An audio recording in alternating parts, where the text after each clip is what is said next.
My welcome to YouTube channel Kuldeep Singh math and physics classes. आइए आज हम जो है बहुत ही इम्पॉर्टेंट चैप्टर को पढ़ेंगे। आज की हमारी क्लास सबसे ज़्यादा इम्पॉर्टेंट क्लास होगी।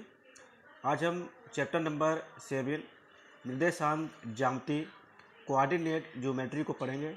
हर साल एक या दो क्वेश्चन जो है यूपी बोर्ड परीक्षा में पूछे जाते हैं। तो देखिएगा, हम स्टार्ट करते हैं। और अगर आपने हमारे चैनल को सब्सक्राइब नहीं किया है तो आप हमारे चैनल को सब्सक्राइब कर लीजिएगा, ताकि आने वाली वीडियो जो है आप तक पहुंचती रहें, नोटिफिकेशन आपको जो है मिलता रहे। तो आइए हम आज की क्लास की शुरुआत करते हैं। देखिएगा, आपने देखा होगा ग्राफ पेपर पर आपने एक वर्टिकल लाइन और एक हॉरिजॉन्टल लाइन, यानी एक क्षैतिज लाइन और एक ऊर्ध्वाधर लाइन आपने ग्राफ पेपर पर खींची होंगी 7, 8 या 9 क्लासों में। तो देखिएगा, यहाँ पर एक क्षैतिज लाइन है और एक हमारे पास वर्टिकल लाइन है, यानी एक ऊर्ध्वाधर लाइन है। तो इनको हम क्या कहते हैं? इसको हम कहते हैं एक्स। इसको हमने एक्स मान लिया और इसको हमने एक्स डैश मान लिया। इसे मान लीजिए हमने बाई मान लिया और ये हमने इसको बाई डैश मान लिया। अब देखिएगा, दोनों एक क्षैतिज लाइन और एक ऊर्ध्वाधर लाइन दोनों जो है एक दूसरे को ओ बिंदु पर प्रतिच्छेद कर रही हैं। ये दोनों लाइन एक दूसरे को ओ बिंदु पर प्रतिच्छेद कर रही हैं, यानी ये ओ बिंदु पर काट रही हैं। तो इस वाले बिंदु को हम क्या कहते हैं? इस वाले जो बिंदु को हम क्या कहते हैं? इसे हम मूल बिंदु कहते हैं। इसे क्या कहते हैं? मूल बिंदु। इसे हम कहते हैं मूल बिंदु, यानी इसे हम ओरिजिन बोलते हैं। इसे हम क्या बोलते हैं? इसे हम ओरिजिन कहते हैं। इसे हम मूल बिंदु कहते हैं, जहाँ पर दोनों लाइनें एक दूसरे को क्रॉस करती हैं, यानी काटती हैं। अब देखिएगा, अब यहाँ पर आपने देखा, ये इस बिंदु से मूल बिंदु से, जब मूल बिंदु से इधर की ओर हम चलते हैं, मूल बिंदु से इधर की ओर चलते हैं, यानी हम चलते हैं राइट की तरफ चलते हैं, राइट की तरफ चलते हैं, तो ये वाली जो दिशा होती है वो एक्स अक्ष की धन दिशा कहलाती है। एक्स अक्ष की धन दिशा कहलाती है। और मूल बिंदु से हम जब लेफ्ट की ओर जाते हैं, तो ये वाली दिशा जो है वो हमारी निगेटिव की दिशा कहलाती है। ऐसे ही बाई अक्ष पर जो ऊर्ध्वाधर लाइन है, ऊर्ध्वाधर लाइन के ऊपर जाते हैं, तो ये वाली जो है हमारी ऊपर जाने पर बाई अक्ष पर जब हम ऊपर की ओर जाते हैं तो ये वाली दिशा जो है हमारी पॉजिटिव होती है। और मूल बिंदु से जब बाई पर नीचे की ओर जाते हैं तो ये वाली दिशा जो है हमारी निगेटिव होती है। ये वाली दिशा हमारी निगेटिव होती है। कहने का मतलब ये है कि मूल बिंदु से अगर हमें यक्स के मान धनात्मक दिया है, यक्स अगर धनात्मक है तो हम मूल बिंदु से यक्स अक्ष की धन दिशा में जाएंगे। ठीक है, धन दिशा में जाएंगे। अब यहाँ पर देखिएगा, ये जो क्षैतिज लाइन है, इसको क्या कहते हैं? इसे हम एक्स अक्ष बोलते हैं। इसे हम एक्स अक्ष बोलते हैं। और जो ऊर्ध्वाधर लाइन होती है इसे हम बाई अक्ष बोलते हैं। इसे हम बाई अक्ष बोलते हैं। तो एक्स अक्ष, यहाँ पर हमारे पास दो अक्षें प्राप्त हो जाती हैं, एक एक्स अक्ष है और एक बाई अक्ष है। अब देखिए, ये जो होती है वो एक्स अक्ष की धन दिशा होती है। अब मूल बिंदु से लेफ्ट की तरफ जो दिशा होती है वो एक्स अक्ष की ऋण दिशा होती है। और मूल बिंदु से जब ऊपर जाते हैं तो ये बाई अक्ष की धन दिशा होती है। और मूल बिंदु से जब नीचे की ओर आते हैं तो बाई अक्ष की ये ऋण दिशा होती है। यानी अगर एक्स का मान प्लस का दिया है तो मूल बिंदु से हम राइट की ओर जाएंगे, यानी एक्स अक्ष की धन दिशा में जाएंगे। अगर एक्स अक्ष का मान निगेटिव दिया है तो मूल बिंदु से लेफ्ट की तरफ ऋण दिशा में जाएंगे। अगर बाई अक्ष का मान प्लस दिया है तो मूल बिंदु से बाई अक्ष पर ऊपर की ओर जाएंगे। अगर बाई अक्ष का मान निगेटिव दिया है तो मूल बिंदु से बाई जो है नीचे की ओर आएंगे। अब देखिएगा, आपने देखा होगा कि यहाँ पर जब दोनों लाइनें एक दूसरे को क्रॉस करती हैं तो 4 भाग बन जाते हैं, 4 भागों में डिवाइड हो जाता है। एक आपका ये बन जाता है भाग, एक भाग ये बना, अब एक ये भाग बन जाता है और एक ये भाग बन जाता है। तो ये जो हम कह सकते हैं कि ये जो तल है, तो समतल है, ये 4 भागों में डिवाइड हो जाता है। इसी को हम क्या कहते हैं? चतुर्थांश बोलते हैं। इसी को हम क्या बोलते हैं, चतुर्थांश बोलते हैं। और ये 4 चतुर्थांशों में बढ़ जाता है। तो इस वाले को हम क्या कहते हैं, इसको हम कहते हैं प्रथम चतुर्थांश। इसे कहेंगे प्रथम चतुर्थांश, इसे हम प्रथम चतुर्थांश कहते हैं। ऐसे ही ये हमारा बन जाएगा सेकेंड चतुर्थांश, ये हमारा सेकेंड चतुर्थांश बनेगा।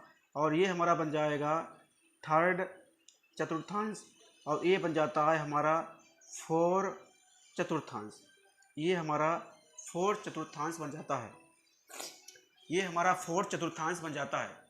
तो देखिएगा, तो प्रथम चतुर्थांश यानी अगर कहने का मतलब है कि चतुर्थांश कितने प्रकार के होते हैं, तो 4 प्रकार के होते हैं, प्रथम, द्वितीय, तृतीय और चतुर्थ।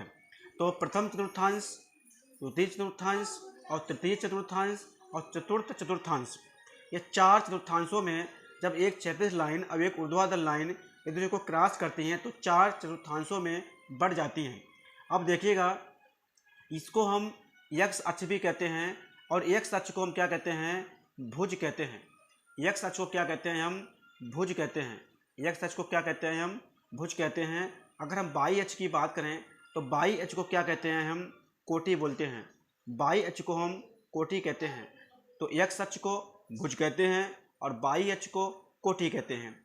अब देखिएगा, मान लीजिए यहाँ पर कोई पॉइंट है, यहाँ पर कोई पॉइंट है, ठीक है, पहले चतुर्थांश में कोई पॉइंट है। इस पॉइंट की अगर पोजीशन निकालना चाहें, मान लीजिए यहाँ पर कोई पॉइंट P है और इस पॉइंट की पोजीशन निकालना चाहें और हमें मूल बिंदु O, ये मूल बिंदु O है, अगर हम इसकी बात करें, ठीक है, इसकी बात करें कि इसकी स्थिति कहाँ पर होगी, तो देखिएगा यक्ष अक्ष, यहाँ यक्ष अक्ष भी 0 होगा और बाई अक्ष भी 0 होगा। कहने का मतलब है कि मूल बिंदु के जो निर्देशांक होते हैं वो 0,0 होते हैं। मूल बिंदु के जो निर्देशांक होते हैं, निर्देशांक यानी कोऑर्डिनेट जो होते हैं वो 0,0 होते हैं। अगर हम इस बिंदु तक पहुंचने की कोशिश करें कि इस बिंदु पर कैसे पहुंचेंगे, तो देखिएगा मूल बिंदु O से हम पहले चलेंगे एक्स अक्ष पर, पहले चलेंगे एक्स अक्ष पर, एक्स अक्ष पर चलेंगे और एक्स अक्ष की धन दिशा में चलेंगे, तभी इस पॉइंट तक पहुंच पाएंगे। मूल बिंदु O से चलेंगे और एक्स अक्ष की धन दिशा में चलेंगे। अब यहाँ पर चलने के बाद अब देखिएगा, हमें बाई अक्ष की धन दिशा में ऊपर की ओर जाना होगा। बाई अक्ष की धन दिशा में ऊपर की ओर जाना होगा, तभी हम इस पॉइंट तक पहुंच पाएंगे। तो देखिएगा, एक्स अक्ष की धन दिशा में चले, क्योंकि धन दिशा में चले तो प्लस आएगा, और बाई अक्ष की भी धन दिशा में चले वो भी प्लस आएगा। तो इसका जो कोऑर्डिनेट हो जाएगा प्लस कमा प्लस हो जाएगा, यानी एक्स अक्ष भी धनात्मक है और बाई अक्ष भी इसमें क्या है, धनात्मक है। तो इस बात में आपको यहाँ पर एक बात बिल्कुल ध्यान रखनी है, एक बात आपको ध्यान रखनी है कि एक्स अक्ष का जो नोट कर लीजिएगा, नोट कर लेंगे यहाँ पर नोट कर लेंगे कि एक्स अक्ष का कोऑर्डिनेट, एक्स अक्ष का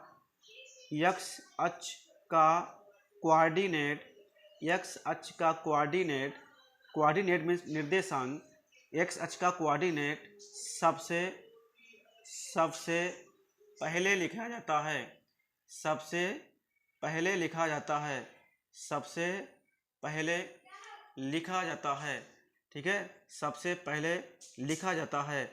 एक्स अक्ष का कोऑर्डिनेट सबसे पहले लिखा जाता है, सबसे पहले लिखा जाता है। एक्स अक्ष का कोऑर्डिनेट सबसे पहले लिखा जाता है तथा बाई अक्ष का कोऑर्डिनेट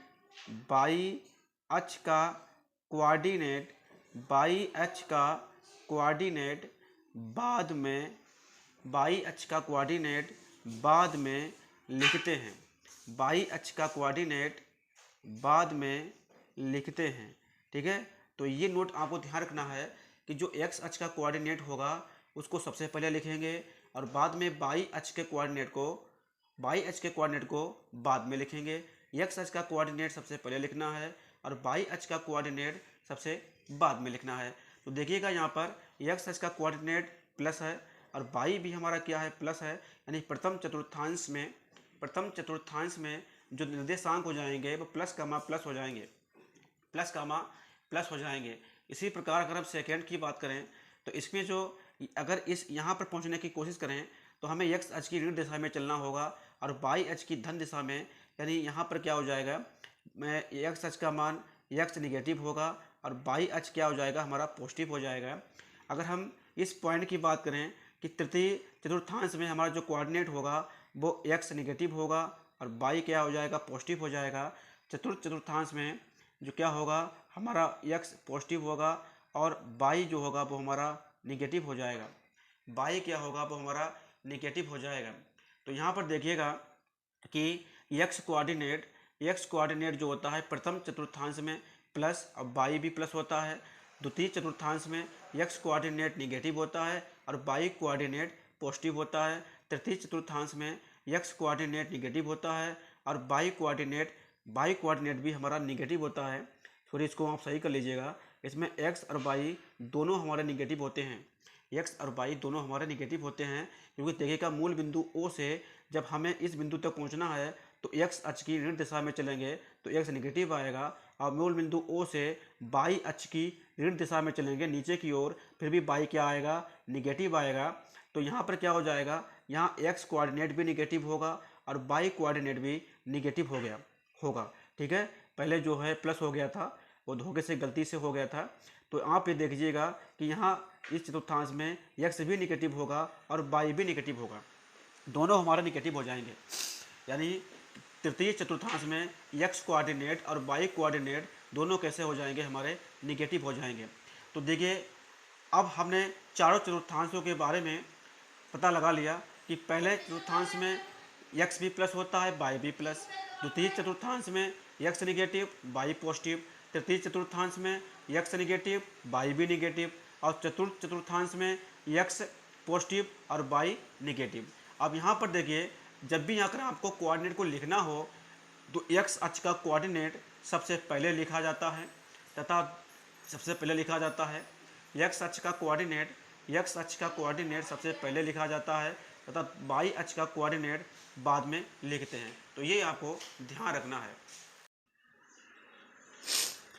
आइए अब हम चतुर्थांश को एक तालिका के रूप में एक साथ देखेंगे। देखिए प्रथम चतुर्थांश में एक्स कैसा होता है, हमारा एक्स हमारा प्लस होता है और बाई हमारा प्लस होता है और कोऑर्डिनेट क्या हो जाएगा प्लस कामा प्लस हो जाएगा प्रथम चतुर्थांश में।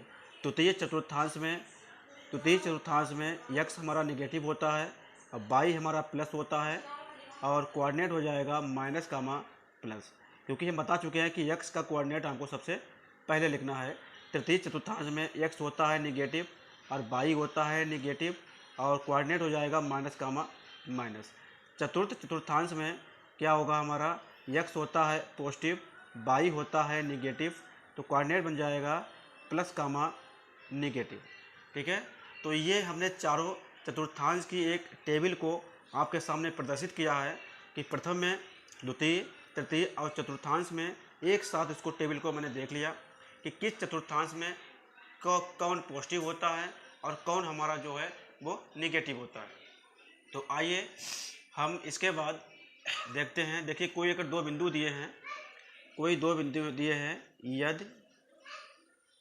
यदि बिंदुओं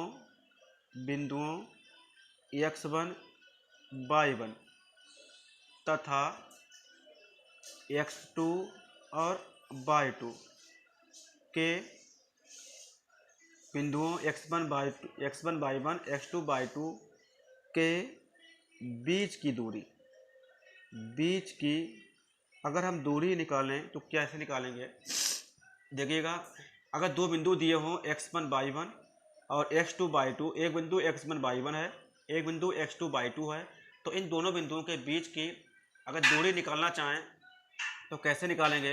तो देखिएगा डिस्टेंस अर्थात दूरी निकालने का जो सूत्र होता है तो क्या हो जाएगा, हमारा ये हो जाता है x1 माइनस x2 का होल ऑफ स्क्वायर प्लस और y1 माइनस y2 का होल ऑफ स्क्वायर। हम इसको ऐसे भी लिख सकते हैं, अगर आप लिखना चाहें लिख सकते हैं x2 माइनस x1 का होल ऑफ स्क्वायर और y2 माइनस y1 का होल ऑफ स्क्वायर।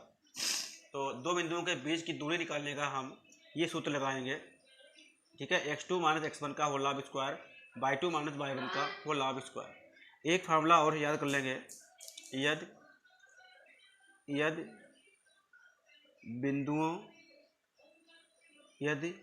बिंदुओं x1 y1 तथा x2 और y2 हों, अगर बिंदु जो हैं यदि बिंदु x1 y1 और x2 y2 हों तो हमारा क्या हो जाएगा, मध्य बिंदु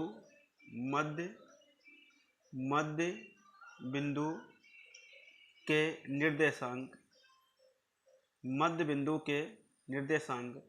कितने हो जाएंगे, तो मध्य बिंदु के निर्देशांक हो जाएंगे x1 प्लस x2y2 यानी x1 प्लस x2y2 और y1 प्लस y2y2। ठीक है, तो अगर जब भी दो बिंदुओं के बीच की दूरी निकालने का सूत्र क्या होगा, x1 plus x2y2 y1 plus y2y2। आइए अब हम देखते हैं कि कोऑर्डिनेट को कैसे लिखा जाता है।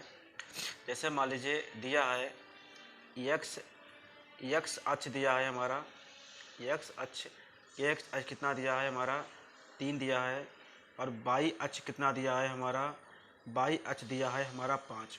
ठीक है, और कोऑर्डिनेट हमें कैसे लिखेंगे, कोऑर्डिनेट यानी निर्देशांक कैसे लिखेंगे, तो क्या होता है कि x अक्ष का कोऑर्डिनेट पहले लिखते हैं और y अक्ष का कोऑर्डिनेट बाद में लिखते हैं।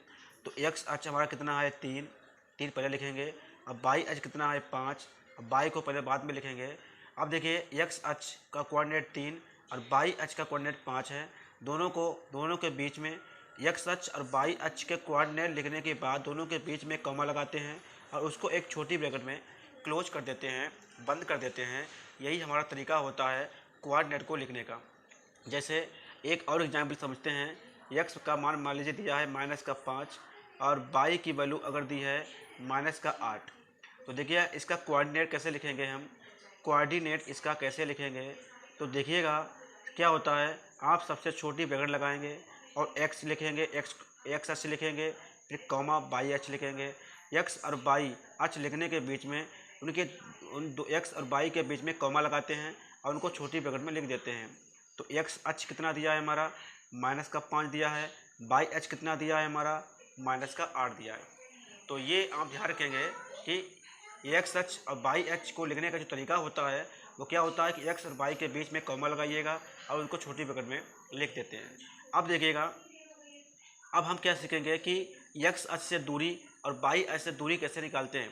तो देखिएगा मान लीजिए ये हमारा y अक्ष है और ये हमारा क्या है x अक्ष है, ये हमारा x अक्ष है, ये है हमारा x अक्ष, ये हमारा x अक्ष है और ये हमारा जो है वो y अक्ष है, ये हमारा कितना है y अक्ष है। तो ये y अक्ष है, ये y, और ये हमारा कितना है x अक्ष है। ये हमारा क्या है ओरिजिन है, मूल बिंदु यानी 0, है। अब देखिएगा अगर हम इस बिंदु की स्थिति निकालना चाहें कि ये बिंदु जो है इस बिंदु की स्थिति निकालना चाहें P की, कि P बिंदु की स्थिति जो है y अक्ष से क्या होगी, अगर आपको y अक्ष से दूरी निकालनी है, y अक्ष से दूरी निकालनी है बिंदु P की, बिंदु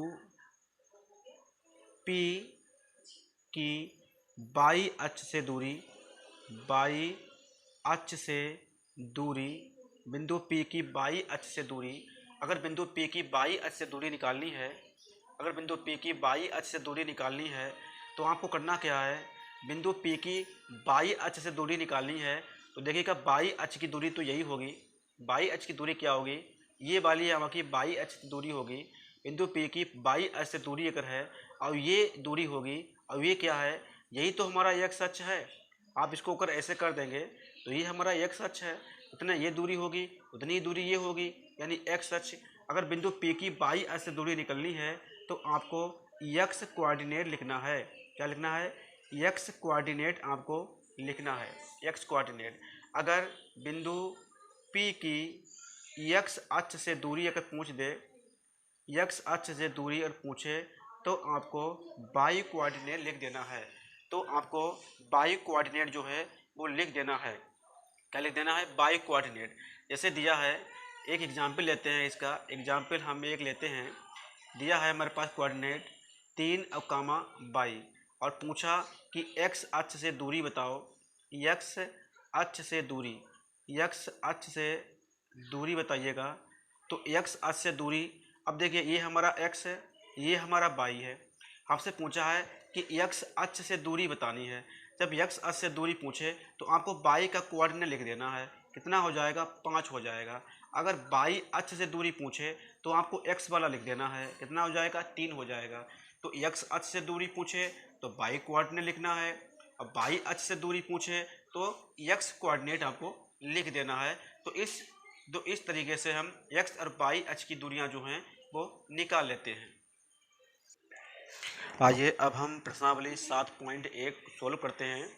देखिएगा प्रश्न नंबर 1 हमारा क्या है कि निम्नलिखित बिंदुओं के बीच की दूरियां ज्ञात कीजिएगा। तो 3 बिंदु दिए हैं। पहला बिंदु दिया है 2, 3, 4, 1 के बीच की दूरी निकालनी है। दूसरा दिया है -5, 7 और -3, 3 के बीच की दूरी निकालनी है। तीसरा दिया है a, b, -a, -b, b की दूरी हमें निकालनी। देखिए आइए एक एक करके हम सभी की दूरियां कैसे निकालते हैं। तो देखिएगा पहला खंड हमारे पास क्या है, 2, 3 एंड 2, 3 एंड 4, 1 इसके बीच की हमें दूरी निकालनी है।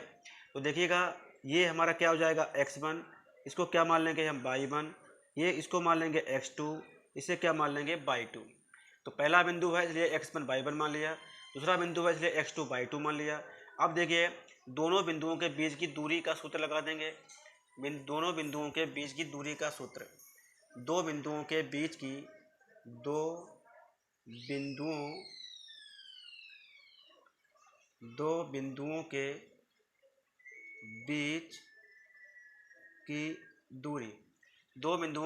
की दूरी का सूत्र क्या होता है? सूत्र होता है हमारा x1 माइनस x2 का होल ऑफ स्क्वायर, और क्या होगा y1 माइनस y2 का whole of square. x1 minus x2 का whole of square, y1 minus y2 का होल ऑफ स्क्वायर। तो ये हो जाएगा हमारा कितना है, x1 कितना दिया है 2, x2 कितना दिया है 4, 2 माइनस 4 का स्क्वायर। अब ये कितना हो जाएगा, y1 कितना दिया है हमारा 3, y2 कितना दिया है हमारा 1। आप x2 माइनस x1 का होल ऑफ स्क्वायर भी कर सकते हो और y2 माइनस y1 का होल ऑफ स्क्वायर भी कर सकते हो। आंसर पर हमारा कोई भी फर्क नहीं आएगा। तो यहाँ पर देखिएगा 2 में से 4 जाएगा, कितना बचेगा -2 का स्क्वायर, और प्लस 3 में से 1 जाएगा तो कितना हो जाएगा 2 का स्क्वायर। तो ये कितना हो जाएगा हमारा, तो 2 का -2 का स्क्वायर 4 होगा, और 2 का कितना हो जाएगा 4। तो ये कितना हो जाएगा हमारा 4 कितना हो जाएगा हमारा 8, कितना हो जाएगा हमारा 8। और 8 को हम कितना लिख सकते हैं, इसको लिख सकते हैं 4 और गुणे 2 लिख सकते हैं, और 4 का वर्गमूल 2 आ जाएगा, और 2 का नहीं निकलेगा यानी 2/√2। यही हमारा क्या हो जाएगा, आंसर हो जाएगा। यही हमारा क्या हो जाएगा, आंसर हो जाएगा। 2/√2 क्या होगा हमारा आंसर होगा। आइए इसके बाद हम इसका सेकेंड वाला पार्ट देख लेते हैं। सेकेंड कौन सा दिया है हमारा, दिया है -5, 7 और -1, 3। तो इसका दूसरा पार्ट देखते हैं। -5 और 7 एंड कितना दिया है -1 और 3। तो हमें क्या निकालनी है, दूरी निकालनी है, दो बिंदुओं के बीच की दूरी। दो बिंदुओं के बीच की दूरी निकालेंगे तो देखिए बहुत ही आसान तरीका है। इसको क्या मान लेंगे हम x1, इसे मान लेंगे y1, इसे मान लेंगे x2, इसे मानेंगे y2। तो लगा देंगे सूत्र क्या होता है, x1 माइनस x2 का होल ऑफ स्क्वायर और प्लस y1 माइनस y2 का होल ऑफ स्क्वायर। तो x1 कितना दिया है हमारा -5 और x2 कितना दिया है -1 दिया है, घटाएंगे तो +1 हो जाएगा, इसका स्क्वायर हो जाएगा। y1 कितना दिया है 7, y2 कितना दिया है 3। तो 7 - 3 का क्या हो जाएगा हमारा स्क्वायर हो जाएगा। 7 - 3 का क्या हो जाएगा हमारा स्क्वायर हो जाएगा। उसके बाद देखिएगा तो -1 में से 5 कम कर देंगे तो -4 का स्क्वायर आएगा। तो 7 में से 3 कर देंगे तो 4 का स्क्वायर आएगा। तो 4 का स्क्वायर कितना आएगा 16, और 4 का स्क्वायर कितना हो जाएगा 16। तो ये आएगा हमारा 4 का स्क्वायर कितना हो जाएगा 16। तो 16 और 16 कितना हो जाएगा हमारा 32 हो जाएगा। और 32 को हम क्या लिख सकते हैं, 32 को हम लिख सकते हैं 16 और गुणे 2। तो 16 का कितना हो जाएगा 4, 16 कितना हो जाएगा वर्गमूल 4, 16 का कितना हो जाएगा 4, और 2 का कितना हो जाएगा √2। यही क्या हो जाएगा हमारा आंसर हो जाएगा। ठीक है, तो 4 अंडर रूट 2 क्या हो जाएगा हमारा आंसर हो जाएगा। ऐसे ही देखिएगा सवाल नंबर 3 को भी सोल्व किया जा सकता है। सवाल नंबर 3 क्या है हमारा, सवाल नंबर हमारा 3 क्या है कि a, b और -a, -b को भी इसी प्रकार हम सोल्व कर सकते हैं। ठीक है, तो देखते हैं।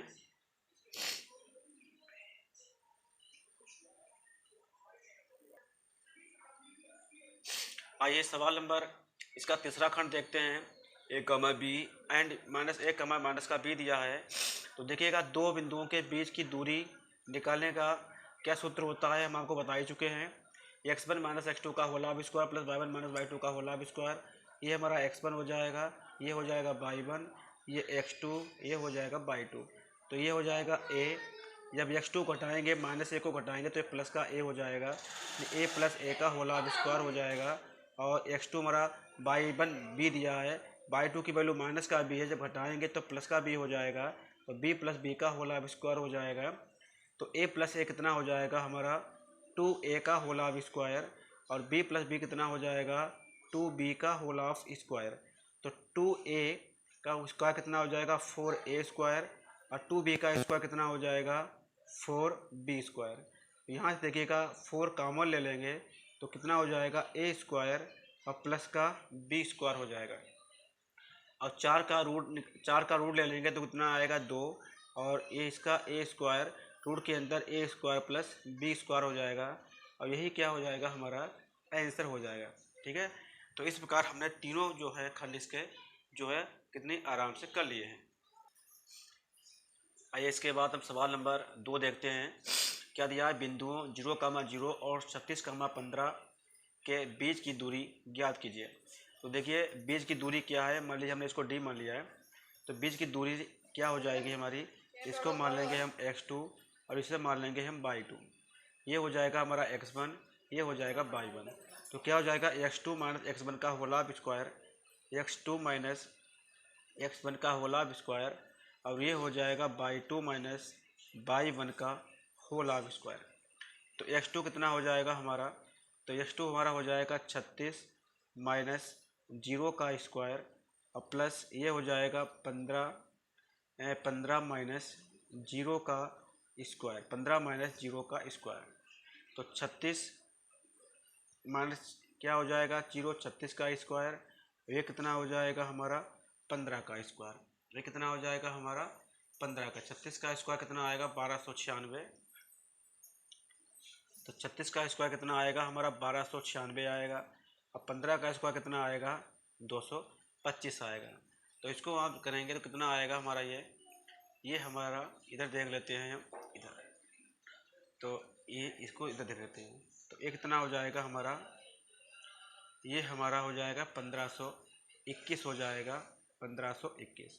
और 1521 जो है वो किसका स्क्वायर होता है, ये 39 का स्क्वायर होता है। 39 का स्क्वायर, स्क्वायर रूट है दोनों हट जाएंगे, कितना आ जाएगा 39। तो इन दोनों बिंदुओं के बीच की दूरी है वो कितनी आ जाएगी हमारी 39 आ जाएगी। कितनी आइए अब सवाल नंबर 3 देखते हैं। क्या दिया, निर्धारित कीजिए कि क्या बिंदु 1,5 और 2,3 -2, -11 सररेखी है। तो देखिएगा इसमें हमारा कॉन्सेप्ट क्या लगेगा, आपने देखिएगा मान लीजिए कि तीन बिंदु हैं ए, अब एक बिंदु है बी, अब एक बिंदु है मान लीजिए सी।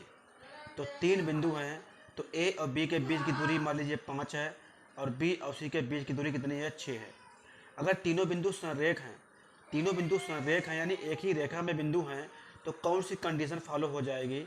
इसमें देखिएगा जो ए बी की वैल्यू है वो 5 दी है, और बी सी कितना दिया है हमारा 6 दिया है। हम बात करें और ए सी कितना दिया है, ए सी हमारा कितना हो जाएगा, वो हो जाएगा ए बी और प्लस कितना हो जाएगा BC। AC कितना हो जाए, ए कितना हो जाएगा, AB दिया है 5 और BC कितना दिया है 6, यानी AC कितना हो जाएगा हमारा 11। कितना हो जाएगा हमारा 11 हो जाएगा। कहने का मतलब है अगर बिंदु संरेख हैं, अगर बिंदु संरेख हैं, अगर बिंदु संरेख हैं तो AB और प्लस BC जो होगा वो AC के बराबर आएगा। AB प्लस BC किसके बराबर आएगा, AC के बराबर आएगा। AB प्लस BC, ये क्या है हमारा AB और प्लस BC, यानी A से B और B से C, AB और प्लस BC जो होगा इसका योगफल AC के बराबर आएगा।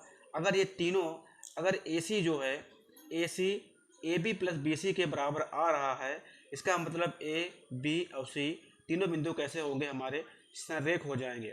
तो देखिएगा इसी प्रकार हम इसको मान लेते हैं A बिंदु, इसे हमने क्या माना B बिंदु, इसे मान लिया हमने C बिंदु। तो देखिए सबसे पहले हम AB के बीच की दूरी निकाल लेते हैं, AB के बीच की दूरी निकाल लेते हैं। तो AB के बीच की दूरी निकाल लेते हैं। AB क्या है हमारा, A हमारा 1,5 है और B हमारा 2,3 है। A हमारा कितना है 1,5 है और B हमारा 2,3 है।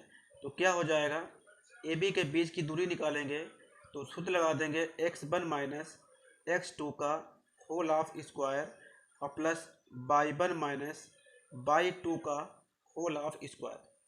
तो x1 कितना दिया है, x1 कितना दिया है, x1 है हमारा, x1 हमारा है 1 और x2 कितना दिया है 2। तो a1 माइनस 2 का स्क्वायर हो जाएगा और a और कितना दिया है हमारा y1 कितना दिया है हमारा 5 और y2 कितना दिया है हमारा 3। तो 5 माइनस 3 का स्क्वायर हो जाएगा, 5 माइनस 3 का स्क्वायर हो जाएगा। तो ये कितना हो जाएगा, 1 में से 2 जाएगा तो माइनस 1 का स्क्वायर आएगा और 5 में से 3 जाएगा तो 2 का स्क्वायर आएगा, 2 का स्क्वायर आएगा। तो 1 का स्क्वायर कितना हो जाएगा 1 और 2 का स्क्वायर कितना हो जाएगा 4, 4 प्लस 1 कितना हो जाएगा √5 आएगा। कितना आएगा हमारा √5 आएगा। तो ये कितना हो जाएगा हमारा √5 आ जाएगा ये। अब देखिएगा हम निकाल लेंगे BC के बीच की दूरी निकाल लेंगे B और C। ये B कितना दिया है 2,3 और C कितना दिया है -2, -3। तो BC निकाल लेंगे, यानी B और C के बीच की दूरी, B और C के बीच की दूरी निकाल लेंगे तो क्या आ जाएगा, 2 में से -2 को कम करेंगे कितना हो जाएगा 2 + 2 का होल ऑफ स्क्वायर। अब आपको बार बार x1 y1 और x2 y2 मानने की ज़रूरत नहीं है। आप x1 में से इसके पहले x कोऑर्डिनेट में से इसका x वाला कोऑर्डिनेट को कम कर दीजिएगा, इसके y कोऑर्डिनेट में से इसका y कोऑर्डिनेट कम कर देंगे तो कितना हो जाएगा हमारा 3 और माइनस का 11 कम करेंगे, यहाँ पर -11 कम करेंगे तो इसका स्क्वायर भी करना है हमें। 2 + 2 कितना हो जाएगा हमारा 4, तो 4 का स्क्वायर और 3 और माइनस माइनस क्या हो जाएगा +11 का स्क्वायर हो जाएगा, +11 का स्क्वायर। फिर 4 का स्क्वायर कितना हो जाएगा हमारा 16 और 3 + 11 कितना हो जाएगा हमारा 14 हो जाएगा, 14 का स्क्वायर। तो 16 और +14 का स्क्वायर कितना हो जाएगा 196 और 196 और 16 कितने हो जाएंगे हमारे, ये 212 आएगा, 212। तो BC कितना आ गया 212 आ गया। अब हम AC निकाल लेते हैं। AC किससे निकालेंगे, A और C के बीच की दूरी, A और C के बीच की दूरी देखिएगा, A और C के बीच की दूरी, A के कोऑर्डिनेट हैं 1,5 और C के कोऑर्डिनेट हैं -2, -11। तो इसके निकाल लेंगे हम, AC निकाल लेंगे यहाँ से हम AC। तो AC कितना आएगा हमारा, A आएगा हमारा 1, x1 - x2 का होल ऑफ स्क्वायर 1 और माइनस का 2 घटाएंगे, इसमें स्क्वायर कर देंगे इसका। फिर कितना आ जाएगा 5 और -11 का स्क्वायर करना है हमें। तो ये कितना हो जाएगा हमारा AC, तो ये आएगा माइनस माइनस कितना हो जाएगा प्लस, तो 1 + 2 का स्क्वायर और 5 माइनस माइनस क्या हो जाएगा +11, 5 + 11 का स्क्वायर हो जाएगा, 5 + 11 का स्क्वायर हो जाएगा। 1 + 2 कितना हो जाएगा 3 का स्क्वायर 5 प्लस कितना हो जाएगा, 11 प्लस 5 कितना हो जाएगा, 16 का स्क्वायर हो जाएगा, 16 का स्क्वायर हो जाएगा हमारा। तो 3 का स्क्वायर कितना आएगा, 9 आएगा, और 16 का स्क्वायर कितना आएगा, 256 आएगा। 16 और 209 और 256 कितना हो जाएगा हमारा, 265 हो जाएगा। कितना हो जाएगा हमारा, 265। तो देखिएगा हमने ए बी का मान निकाल लिया, ए बी का मान निकाल लिया है, कितना आया √5, और बी सी की वैल्यू निकाली, कितनी आई, √212 आई है, और ए सी कितना निकाल लिया, √265 निकाल लिया। अब देखिएगा कि 65 निकाल लिया। अब ए सी जो है ये √265 आया है ए सी की वैल्यू। तो ए सी की वैल्यू अगर हम √265 जो है इसका आप मान निकालेंगे, और बी सी की जो वैल्यू 212 आई है इसकी वैल्यू निकालेंगे, और ए बी की वैल्यू √5 आई है। तो आप देख लीजिएगा कि 265 है। तो ये जो है ए सी जो है हमारा, ए सी वो A B plus B C के बराबर नहीं है। यहाँ पर ए बी बराबर नहीं है। तो देख लेते हैं यहाँ पर, इधर देख लेंगे, यहाँ पर ये देख लेंगे, इधर क्या है हमारा, यहाँ क्या है कि ए सी कितना दिया है हमारा, 265 है, और बी सी कितना निकाला हमने, बी सी है हमारा 212, और ए सी कितना है हमारा, ए सी है हमारा वो ए सी नहीं, ए बी कितना है हमारा, सॉरी ए बी कितना है, ए बी है हमारा √5। तो देखिएगा ए सी की वैल्यू √265 है, और बी सी की वैल्यू √212 है, ए बी की वैल्यू √5 है। तो आप √265 का रूट निकालिएगा, और बी सी का रूट निकालेंगे, और ए बी का भी रूट निकालेंगे। तो ये जो है हमारा ए सी जो है वो बराबर नहीं आता है, ए सी जो है वो हमारा बराबर नहीं आता है किसके, A B plus B C के। ए सी जो है वो A B plus B C के बराबर नहीं आता है। तो हम लिख देंगे अतः, हम लिखेंगे अतः, क्या लिखेंगे, अतः ए बी सी बिंदु संरेख नहीं है। क्या करेंगे, संरेख नहीं है, संरेख नहीं है, संरेख नहीं है। कि जो बिंदु दिए थे हमारे, देख लीजिएगा, फिर से देख लीजिएगा, जो हमारे बिंदु दिए थे निर्धारित कीजिए कि क्या बिंदु 1,5, 2,3 और -2, -11, ये तीनों बिंदु जो हैं वो संरेख हैं। लेकिन संरेख नहीं है, क्योंकि अगर तीनों बिंदु संरेख हैं तो A B plus B C का योगफल ए सी के बराबर आना चाहिए। लेकिन जबकि इसमें A B plus B C यानी ए बी के बीच की दूरी, बी सी के बीच की दूरी का योगफल ए और सी के बीच की दूरी के योगफल के बराबर नहीं आता है। अतः 1,5, 2,3 और -2, -11 जो तीन बिंदु दिए गए हैं ये संरेखी नहीं है। तो हमारा आंसर क्या हो जाएगा कि ये संरेखी जो हैं वो नहीं होंगे। आइए इसके बाद हम सवाल नंबर 4 को देखते हैं। सवाल नंबर 4 क्या दिया है हमारा, जांच कीजिए कि क्या बिंदु 5, -2, 6, 4, 7, -2 एक समद्विबाहु त्रिभुज के शीर्ष हैं। हमें ये सिद्ध करके लाना है, दिखाना है कि चेक करना है कि ये तीन बिंदु दिए हैं ये समद्विबाहु त्रिभुज के शीर्ष हैं या नहीं। तो देखिएगा, हम एक समद्विबाहु त्रिभुज बना लेते हैं। हमने कोई भी एक त्रिभुज बना लिया, ठीक है। ये त्रिभुज एक समद्विबाहु नहीं है। हम मान कर चलते हैं कि ये त्रिभुज जो है वो समद्विबाहु नहीं है। मैंने कोई भी एक त्रिभुज बना लिया, ठीक है।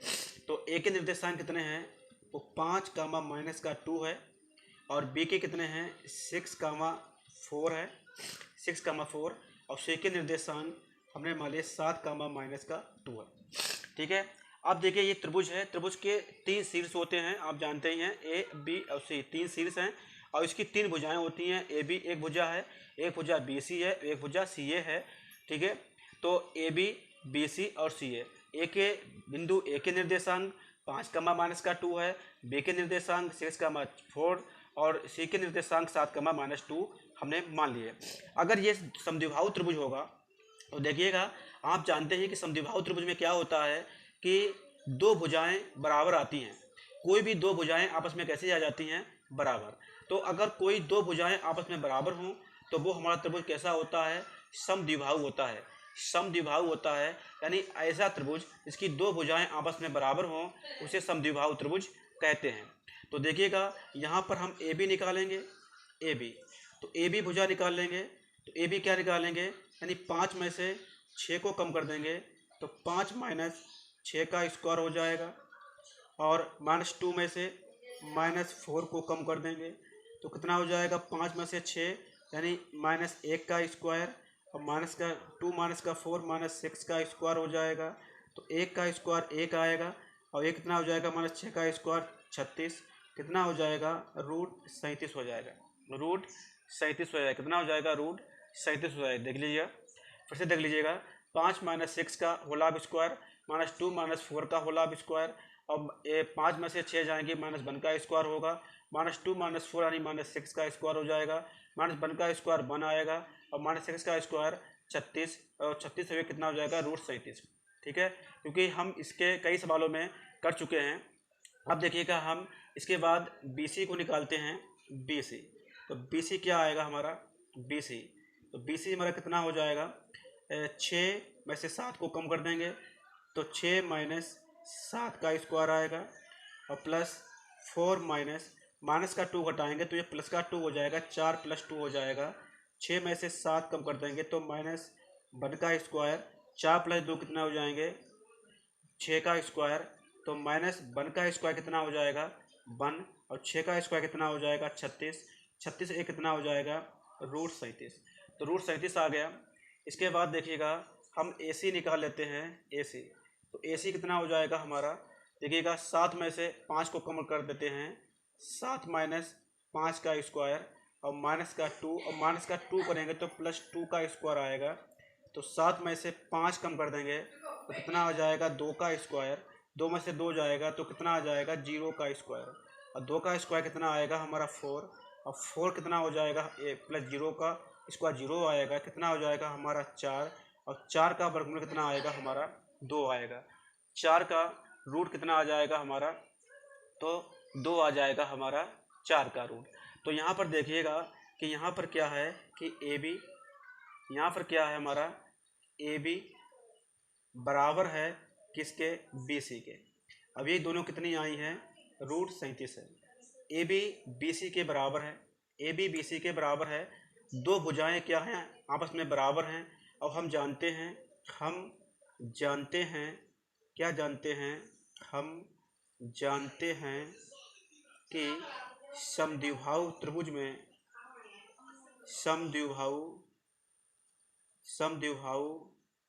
में किन्हीं दो भुजाएं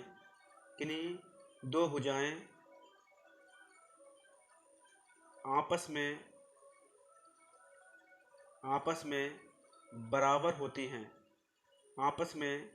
बराबर होती हैं, ठीक है, आपस में बराबर होती हैं।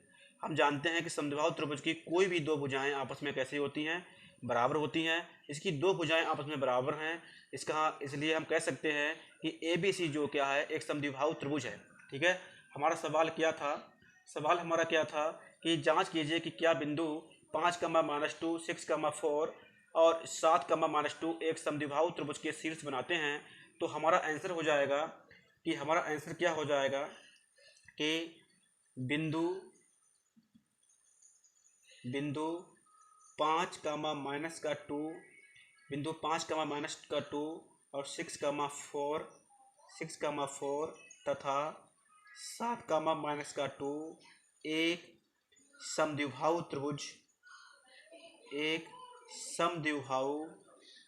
समद्विबाहु त्रिभुज, ठीक है, समद्विबाहु त्रिभुज बनाते हैं, यही क्या हो जाएगा हमारा आंसर, कि 5, -2, 6, 4, 7, -2 एक समद्विबाहु त्रिभुज बनाते हैं, या हम कह सकते हैं कि ये समद्विबाहु त्रिभुज के शीर्ष हैं।